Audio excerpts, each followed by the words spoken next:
Alright guys, स्वागत है आपका इस वीडियो में। तो फाइनली यहाँ पे काइजू नंबर 8 का 7th एपिसोड आ चुका है और इस एपिसोड का नाम है काइजू नंबर 9। अब आपको याद होगा एक नया काइजू हमें दिखाया गया था पिछले कुछ एपिसोड्स में और इस एपिसोड के अंदर उसका प्रॉपर इंट्रोडक्शन होने वाला है। ओके, इंट्रोडक्शन मतलब यार नाम तो हमको पता ही है, काइजू नंबर 9 है। उसके अलावा हमें उसकी कुछ पावर्स देखने को मिलेंगी।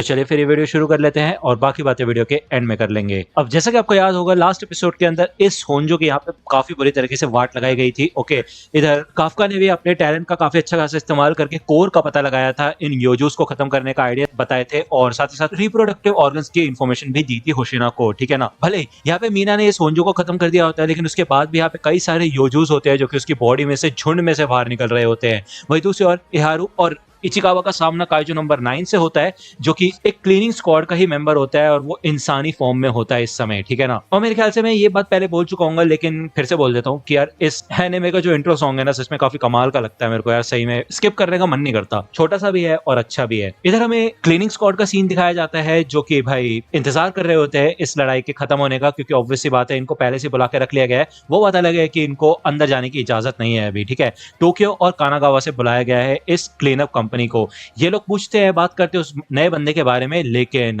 उसका कोई अपडेट नहीं होता इनको। इहारू कहता है कि तुम्हें पता नहीं है क्या, ये जगह काफी ज्यादा खतरनाक है, जब तक हम इस जगह को क्लियर साबित ना करें तब तक यहाँ पे आना मना है, समझे। तो यार ये बंदा यहाँ पे एक उंगली से एक अटैक टाइप करता है जिससे वो इहारू के दिल पे हमला करता है लेकिन उसका निशाना चूक जाता है और ये बंदा यही कहता है कि शायद वो इस इंसानी फॉर्म में अपने जो अटैक्स है वो इतना एक्यूरेटली नहीं कर पा रहा है। ठीक है, जिसके बाद यार ये बंदा अपने असली फॉर्म में आ जाता है, यानी कि काइजू नंबर 9 बन जाता है ये। ठीक है ना, इहारू पहचान जाता है कि यही है वो काइजू जिससे शिनोमिया का सामना हुआ था। ठीक है, तो काइजू नंबर 9 ये कहता है कि चलो मुझे खाली हाथ नहीं जाना पड़ेगा यहाँ से। तो इचिकावा इधर प्लेटून लीडर इकारुगा से कांटेक्ट करने की कोशिश करता है लेकिन यहाँ पे काफी ज्यादा इंटरफेरेंस होती है, डिस्टर्बेंस होती है। तो काइजू नंबर 9 यही बताता है कि मैंने इस एरिया को पूरी दुनिया से काट दिया है एक तरीके से, मैं तुम्हारी इन टेक्नोलॉजी चीजों को समझ चुका हूँ और इससे मेरे को सच में काफी ज्यादा फायदा होगा। यहाँ पे वो अपनी उंगलियों से इन चीजों को शूट करता है, मुझे नहीं पता ये क्या है, बुलेट्स तो नहीं होंगी बेसिकली, जिससे कि ये इहारू और इचिकावा दोनों को ही काफी बुरी तरह से जख्मी कर देता है। काइजू नंबर 9 समझ जाता है कि इचिकावा उसके अटैक्स को इजीली देख पा रहा है लेकिन ऐसा कैसे हो सकता है।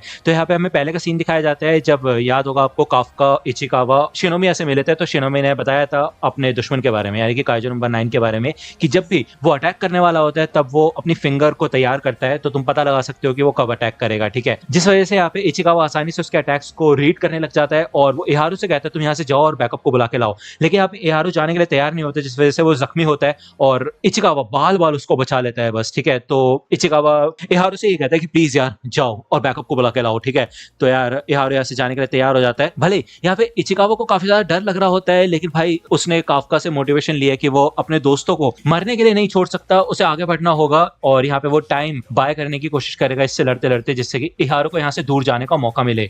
यहाँ पे इचिकावा भले अपनी पूरी कोशिश करता है, वही दूसरा इहारू जब यहाँ से भाग रहा होता है तो वो नीचे गिर जाता है और उसको याद आता है कि होशिना ने बताया था कि तुम एक समय पे आके एकदम रुक जाओगे। अक्सर ऐसा होता है कि 20-30% से ज्यादा ऊपर लोगों की पावर नहीं बढ़ पाती है, बस कुछ ही चंद लोग होते हैं जो कि इस लेवल से ऊपर निकल पाते हैं, लेकिन ऐसा नहीं है कि तुम्हारे अंदर पोटेंशियल नहीं है। तो यहाँ पे इहारू तकरीबन 2 हफ्तों से 20% पे स्टक हो चुका होता है, उसकी पावर नहीं बढ़ रही होती और जिस दिन से उसने मीना को देखा है, मीना ने उसकी जान बचाई थी, तब से वो बस ताकतवर बनना चाहता था। लेकिन असली बात यह है कि अभी भी वो उसी लेवल पे है और वही वो दूसरे और इचिकावा को देखता है तो वो कंटिन्यूअसली आगे बढ़ते जा रहा है। ओके, इचिकावा यहाँ पे इस काइजू से लड़ने की कोशिश कर रहा होता है और ये काइजू समझ जाता है कि यार इचिकावा उसके अटैक्स को रीड कर पा रहा है, तो वो यहाँ पे अपने एक नए अटैक का इस्तेमाल करता है। वो यहाँ पे पीछे से 2 और हाथ निकाल लेता है अपने और वो कहता है कि लगता है तुम इस अटैक से तो नहीं बच पाओगे। ओके, वो यहाँ पे इचिकावा के ऊपर हमला करने वाला होता है लेकिन तभी इहारू इस अटैक से इचिकावा को बचा लेता है और इचिकावा कहता है कि तुम यहाँ पे क्यों आए इहारू। तो इहारू यहाँ पे अपने आप से यही कहता है कि यार वो इचिकावा से नफरत नहीं करता, वो खुद से नफरत करता है,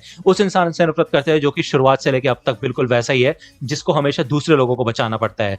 तो यार इसलिए वो यहाँ पे इचिकावा के लिए आया होता है। ओके, तो यहाँ पे उसे मरने के लिए नहीं छोड़ सकता। तो काइजू नंबर 9 कहता है कि तो तुम चाहते थे ये यहाँ से बच के भाग जाए, देखो मेरे होते हुए यहाँ पे कोई भी जिंदा और मुर्दा चीज मुझसे बच के नहीं जा सकती, समझे। तो इहारू कहता है सुन लिया ना तुमने, तो चलो फिर इससे लड़ना ही होगा और कोई चारा नहीं है, हम दोनों मिलकर इसको हराएंगे। रेनो, मैं तुम्हारे लिए ओपनिंग क्रिएट करूंगा और तुम अपनी पूरी जी जान से उसको मारना। ठीक है, तो यहाँ पे इहारू होता है पीछे, वो अपनी गन्स तैयार करता है और एक काफी यूनिक बुलेट का इस्तेमाल करता है जो कि एक कंडक्टर बुलेट होती है, जिससे कि काइजू नंबर 9 थोड़ा कंफ्यूज हो जाता है। इसका फायदा उठा के इचिकावा आगे आता है और वो अपनी मैक्सिमम कॉम्बैट पावर का इस्तेमाल करता है और भगवान से ये प्रे करता है कि बस एक चांस, बस एक बार के लिए उसको शिनोमिया और कैप्टर आशिरो से ज्यादा ताकत दी जाए। और यहाँ पे सच में वो काफी कमाल की कॉम्बैट पावर अनलीश करता है और यहाँ पे धज्जिया से उड़ा देता है, वो धुआं धुआं हो जाता है। लेकिन हमें दिखाया जाता है यहाँ पे इन जो काइजूस की लास्ट टाइप होती है, कॉप्स होता है बेसिकली। यहाँ पे काइजू नंबर 9 ने अपने आसपास इन कॉप्स को बिछा लिया होता है एक तरीके से बैरियर की तरह, ठीक है। जिसके बाद यहाँ पे इस कॉप्स के अंदर से बाहर निकलता है काइजू नंबर 9 और भाई वाट लगा देता है इचिकावा की, ठीक है। वही दूसरी ओर इकारुगा होशिना को कांटेक्ट करके बताता है कि हमारा कांटेक्ट इहारो और इचिकावा से टूट चुका है और ना ही हमें उनके वाइटल्स के बारे में कोई इन्फॉर्मेशन है, हमें पता नहीं है वो कहाँ पे है। तो ये बात काफका सुन लेता है और हमें दिखाया जाता है कि इन मरी हुई बॉडीज के अंदर से कुछ कुछ निकलने लग जाता है अजीब सा, ठीक है। ये चीज ये लोग नोटिस भी करते हैं। तभी यहाँ पे किकोरू भी आ जाती है और किकोरू समझ जाती है कि यहाँ पे काइजू नंबर 9 आ चुका है। बेसिकली ये दोनों ही समझ जाते हैं, ठीक है। वही दूसरी ओर हमें दिखाया जाता है कि इचिकावा बुरी तरह से जख्मी हो चुका होता है, उसकी पूरी बॉडी जल रही होती है और बहुत खून निकल रहा होता है उसकी बॉडी से, लेकिन वो फिर भी यहाँ पे उठने की कोशिश करता है और वो कहता है कि जब तक वो जिंदा है तब तक ये बैटल खत्म नहीं होगी। तो यार काइजू नंबर 9 काफी चिढ़ जाता है और वो कहता है ऐसा लगता है कि इंसान की हरकतों को रोकने का और कोई चारा नहीं है बजाय उसको जान से मारने के।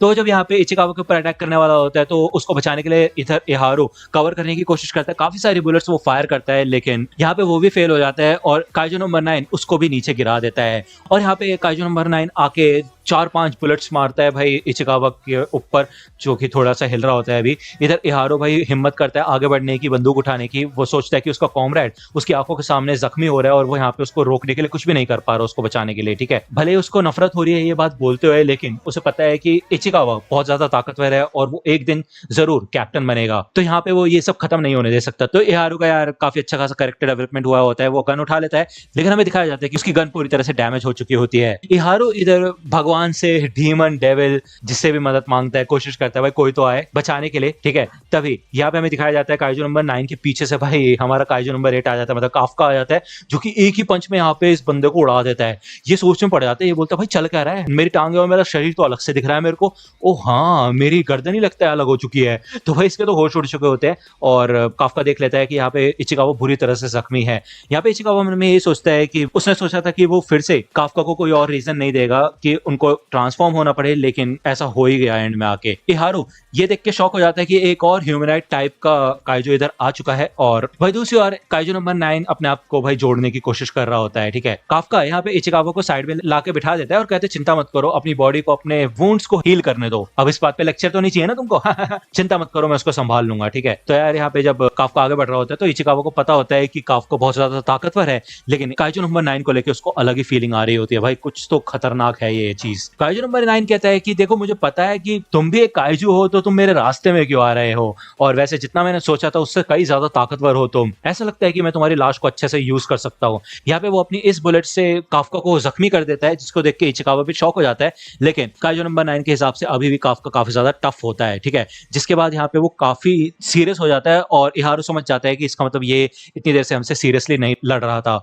लेकिन यहाँ पे काफका भी भाई सीरियस हो जाता है, वो भी लड़ने के लिए तैयार हो जाता है, जो कि अपनी सिर्फ चीख से ही इस अटैक से इजीली बच जाता है। और वो आते साथ ही इधर भाई काइजू नंबर 9 की वाट लगाना शुरू कर देता है। भले ये काइजू नंबर 9 हील होने की कोशिश करता है, लेकिन भाई काफका उसे हील होने का भी चांस नहीं देता, जिस वजह से भाई ये तो कंफ्यूज हो जाता है और सोचता है थोड़ा बच के भागे यहाँ से। लेकिन इतने में काफका उसके कोर का पता लगा लेता है और भाई कहता है कि अब तुम संभल जाओ, क्योंकि अब मैं तुम्हारे कोर की वाट लगाने वाला हूँ। यहाँ पे वो भाई इतना तगड़ा अटैक करता है ना, ये काइजू नंबर 9 उड़ता हुआ जाता है, इसकी बॉडी फट जाती है भाई, इसका कोर एक्सपोज हो जाता है पूरी तरह से। यहाँ पे काफका आ चुका होता है इसके कोर को खत्म करने के लिए, लेकिन इकारुगा प्लेटून के 2 बंदे यहाँ पे आ चुके होते हैं और ये लोग कहते हैं कि हमें एक ह्यूमनॉइड काइजू दिखाए जो कि बिल्कुल काइजू नंबर 8 जैसा दिख रहा है। वह दूसरी ओर हमें शिनोमिया का सीन दिखाया जाता है, जो कि इस योजू से लड़ रही होती है और वो समझ जाती है इसकी वीकनेस, और यहाँ पे एक साइन बोर्ड से वो इसको चीर के रख देती है, ठीक है। वो कहती है कि वो कितनी दूर गया होगा। तो यहाँ पे हमें पहले का सीन दिखाया जाता है जब ये दोनों यहाँ पे इचिकावा को ढूंढने की बात कर रहे होते हैं और काफका ट्रांसफॉर्म होकर यहाँ से निकल जाता है। तो शिनोमिया यही सोच रही होती है कि ये लोग गए कहाँ होंगे।